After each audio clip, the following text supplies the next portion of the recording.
नमस्कार सभी को। मैं सुनीता, आशा वर्कर्स यूनियन की राज्य की महासचिव।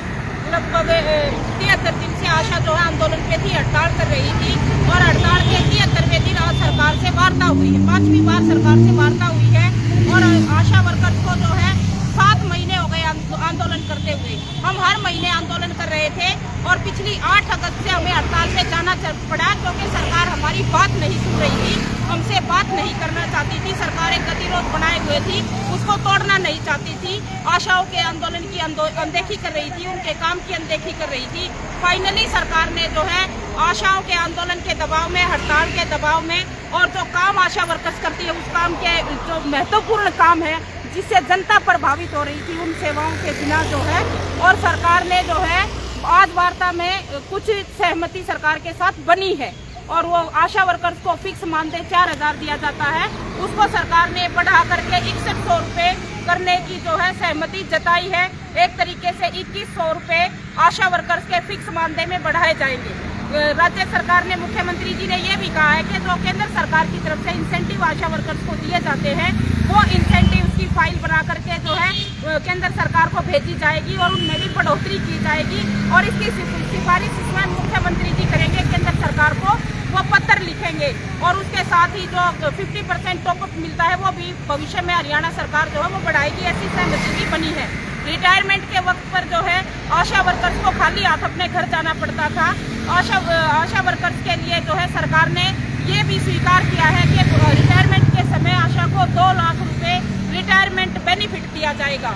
इलाज की सुविधा के लिए चिरायु योजना, आयुष्मान योजना में जो सीमा थी आय की, उस सीमा को हटा दिया गया है और तमाम 21,000 आशा वर्कर्स के जो है आयुष्मान भारत योजना और चिरायु योजना में जो है शामिल किए जाने पर भी सरकार ने सहमति जताई है। पिछले 5 साल से जो है हमारे कुछ एरियर जो है कुछ रुका हुआ था, उस एरियर को भी जो है देने की सरकार ने सहमति की है। वो भी त्योहारों से पहले ही वो लगभग 3000 रुपये एरियर पड़ता है, वो भी आशा वर्कर्स को दिया जाएगा। एक तरीके से हम ये कह सकते हैं कि ये मांग जो है हमारी पूरी तो नहीं हुई है, अभी भी ये अधूरी है। हम जो मांग रहे थे हम उसके करीब तक भी नहीं पहुंचे हैं, लेकिन जो है सरकार ने जो लाइन खींच रखी थी, जो हमारी बात नहीं सुनना चाहती थी, हम आशाओं को एक पैसा नहीं देना चाहती थी, आखिरकार आंदोलन के दबाव में, आशाओं की जायज मांगों के दबाव में सरकार ने जो है कुछ घोषणा की है, कुछ घोषणा सरकार ने करने का निर्णय लिया है और कुछ सहमति मांगों पर जताई है। हम इससे ये तो नहीं कह सकते कि हम पूरी तरीके से संतुष्ट हैं। संघर्ष हमारा जारी रहेगा, लेकिन अभी के लिए जो है ये जो कुछ भी सहमति बनी है, इस सहमति को जो है हमें स्वीकार कर रहे हैं। अब बाकी की जो बातचीत है, हमारी साथी सुरेखा है, CITU की राज्य की अध्यक्ष है, आशा वर्कर्स यूनियन की राज्य की अध्यक्ष है, बाकी जो बात है वो साथी सुरेखा कहेंगी।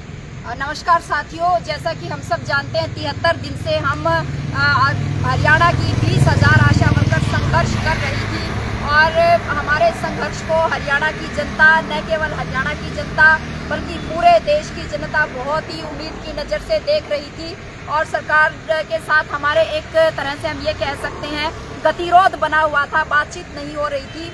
आज 73वें दिन वार्ता हुई है मुख्यमंत्री हरियाणा सरकार के साथ और उसमें हमारी कुछ मांगों पे सहमति बनी है और लेकिन मैं यहाँ पे ये कहना चाहूँगी कि कोई भी संघर्ष अनंत नहीं होता है। फिर भी हमने 73 दिन तक अपना संघर्ष जारी रखा और इस बात से लेके कि सरकार किसी की बात सुनती नहीं है, उनको हम इस जगह पे लेके आए कि 20,000 हरियाणा की महिलाओं की बात आपको सुननी पड़ेगी। उन्होंने हमारी बात सुनी, ये हमारी बड़ी जीत है। हम इसको इसी तरह से इस चीज़ को देख रहे हैं। दूसरा हमारा 10 सूत्री मांग पत्र था। 10 सूत्री मांग पत्र में 10 की 10 मांगों पे यहाँ पे चर्चा नहीं हुई है। वो इसलिए नहीं हुई कि पहले से जो हमारी पहले 3 दौर की जो वार्ताएं हुई थी, उस वार्ताओं में ये तय हुआ कि ये जो 26,000 न्यूनतम वेतन है और सरकारी कर्मचारी बनाए जाने की जो मांग है, ये मांग असल में ये केंद्र सरकार की स्कीम है, तो ये इस मांग के संदर्भ में केंद्र सरकार इसके बारे में निर्णय लेगी। हमने ESI और PF के संदर्भ में भी अपनी बातचीत रखी थी, तब भी यह निर्णय, उसके बारे में भी यही बात हुई कि हम कर्मचारी नहीं हैं, इसीलिए हमारा वो कानूनी बाध्यता है उनके पास कि वो ESI और PF की सुविधा लागू नहीं कर सकते हैं। तो ये हमारे अभी बचे हुए मुद्दे हो गए जिसमें हमारा 26,000 न्यूनतम वेतन है, पक्का कर्मचारी बनाए जाने की मांग है और आशा वर्कर्स को ESI और PF की सुविधा देने की बात है। इस बात के लिए हम जो है देश के स्तर पे भी हमारा संघर्ष है वो जारी रहेगा। जैसा कि हम सब जानते हैं 30 अक्टूबर को हमारे पहले से ही पूरे देश की आशाओं ने ये निर्णय लिया है कि हम दिल्ली में जाएंगे, जंतर मंतर पे हम अपनी रैली करेंगे और हम केंद्र सरकार से इन तमाम मांगों को उठाएंगे। तो हमारी वो रैली जारी रहेगी, वो हमारी स्टैंड करती है और 30 अक्टूबर को हरियाणा की तमाम आशा वर्कर्स दिल्ली पहुंचेंगी। और ये जो 73 दिन से हमारा संघर्ष चल रहा था, इसके संदर्भ में जैसे कि मैंने पहले भी कहा कि कोई भी संघर्ष अनंत नहीं होता है और सभी चीज़ें एक साथ हासिल नहीं होती हैं। हर चीज़ की कुछ सीढ़ियाँ होते हैं, कुछ कदम होते हैं। पहले भी संघर्ष करके हम कुछ कदम आगे बढ़े थे, हमने अब फिर संघर्ष किया, हम कुछ कदम आगे बढ़े हैं। बाकी जो चीज़ें बकाया बच गई हैं, इसके लिए हम भविष्य में हमारा संघर्ष जारी रहेगा। हमारे 2-3 और छोटे छोटे मुद्दे थे जो बहुत ही महत्वपूर्ण थे, जिसमें एक मुद्दा तो हमारी यमुनानगर की पारुल बहन, उसकी डेथ हो गई थी, पेड़ भरो आंदोलन था, उससे अगले दिन उसके संदर्भ में बातचीत हुई है। ACS हेल्थ ने भी और मिशन डायरेक्टर ने भी हमें यह आश्वस्त किया है कि उस बहन की मदद की जाएगी। उसके संदर्भ में मुख्यमंत्री जो फंड है उसमें से और गवर्नर का जो फंड है उसमें से और हरियाणा सरकार की जो दयालु स्कीम है उसके संदर्भ में वहाँ उन फंड से उनके परिवार की मदद की जाएगी। उसके संदर्भ में कल हम एप्लीकेशन, उनके परिवार की एप्लीकेशन यहाँ सरकार के पास भेजेंगे, जिस पे आगामी कार्यवाही होगी। जहाँ तक दुर्घटना बीमा के बारे में भी बातचीत हुई थी कि उसके अंदर बढ़ोतरी की जाए, उसके संदर्भ में भी काफ़ी लंबी बातचीत होने के बाद इस नतीजे पे पहुँचे कि हमारे सब 20,000 आशा वर्कर्स के जिन बैंक्स में अकाउंट हैं वहाँ पे उन सब के बारे में सरकार बातचीत करेगी। हमारा जो स्वास्थ्य विभाग है इस संबंध में बैंकों से नेगोशिएशन करेगा और नेगोशिएशन करके हमारे सबके खाते एक बैंक में लाके हमसे जो भी हमें बीमा, वहाँ से जो भी राहत दिलाई जा सकती है उस संदर्भ में भी बातचीत होगी। और कुल मिला के हम ये कह सकते हैं कि हमारा जो शानदार संघर्ष था उसका सभी आशाओं के लिए वो उसकी बहुत बहुत बधाई। मैं केवल 20,000 आशा वर्कर्स को बल्कि हरियाणा की और देश की तमाम जनता ने हमारे संघर्ष का जिस तरह से समर्थन किया उसके लिए उन सबका बहुत बहुत धन्यवाद।